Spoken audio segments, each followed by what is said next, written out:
One of my particular areas of interest is fractures of the wrist. As our population ages, osteoporosis is a greater factor with wrist fractures. People are more active for a longer period of time, and osteoporosis unfortunately affects women. The aging population and lack of estrogen, especially in women, can lead to osteoporosis or thinning of the bones. I encourage all my patients, when they reach the appropriate age, to get bone density testing to check for osteoporosis. Fractures of the wrist occur very commonly in both youngsters and the elderly.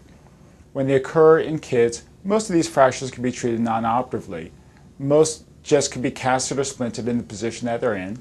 If the fracture is angulated or displaced, oftentimes we could do a simple reduction in the office. In the elderly, the same holds. Most fractures are non-displaced, can be treated in a cast, or when the fractures are out of place, they can be casted and reduced in the office. A number of years ago, I made the association of a surgeon in Florida who came up with a novel technique to treat fractures of the wrist. This has now become the standard of care. I've had the opportunity to teach surgeons both nationally and overseas on this technique to fix fractures of the wrist. Prior techniques involved casting for a period of 6 to 8 weeks.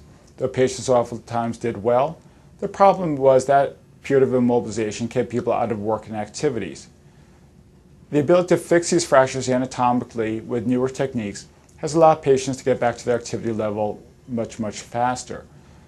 When the surgery is done as an outpatient, patients can usually start physical therapy in 5 to 7 days. Unlike traditional techniques of casting that require longer periods of immobilization, patients can get back to their activities that much sooner. Furthermore, the ability to anatomically reduce and hold a fracture with fixation helps the long-term outcome. Studies are now being done to compare the results of newer fracture technique fixation to older techniques. My patients have routinely found that fixation of their fractures allows a quicker return to their normal activities. I'd be happy to talk to you about the different options that you have to treat your fracture.